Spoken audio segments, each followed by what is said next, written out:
And so one final thing, you've been somewhat involved in the citizenship DRC.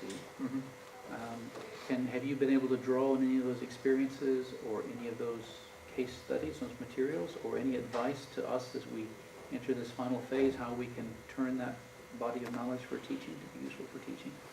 Well, it is a challenging question. Very difficult one to answer.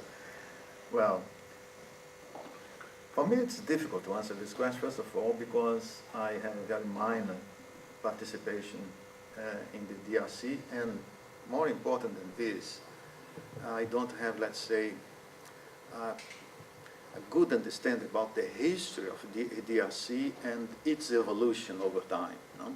I have a very superficial idea about this. No? But anyway, I think that, at least for me, and looking into some papers, documents produced by this DRC citizenship, for me, I think that the biggest challenge is perhaps to produce, as a result of this enormous effort, a very, let's say, tangible idea of democracy which could be transformative. No?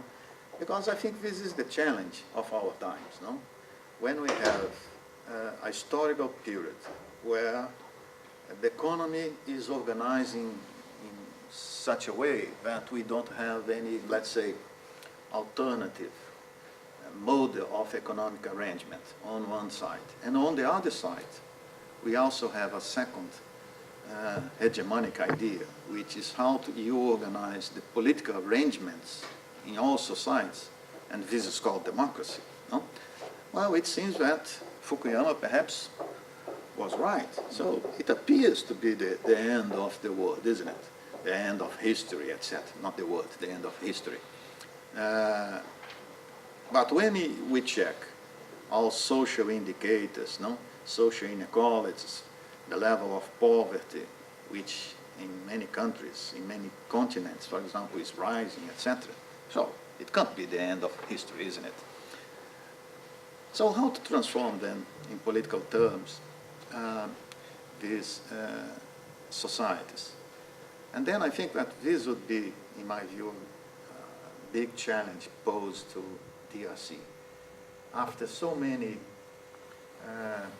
studies made in several countries, no? And after a very dense, very rich body of knowledge, no? About social process, political process, etc., growingly involving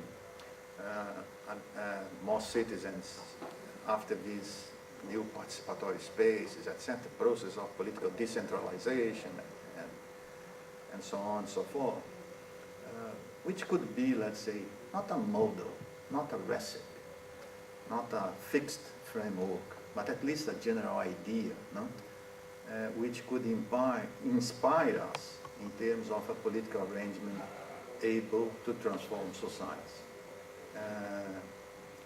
collecting all these aspects which are so typical of democratic arrangements.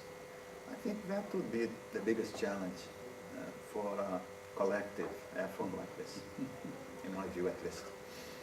An ambitious challenge. Yeah. Yeah. Yeah. Good.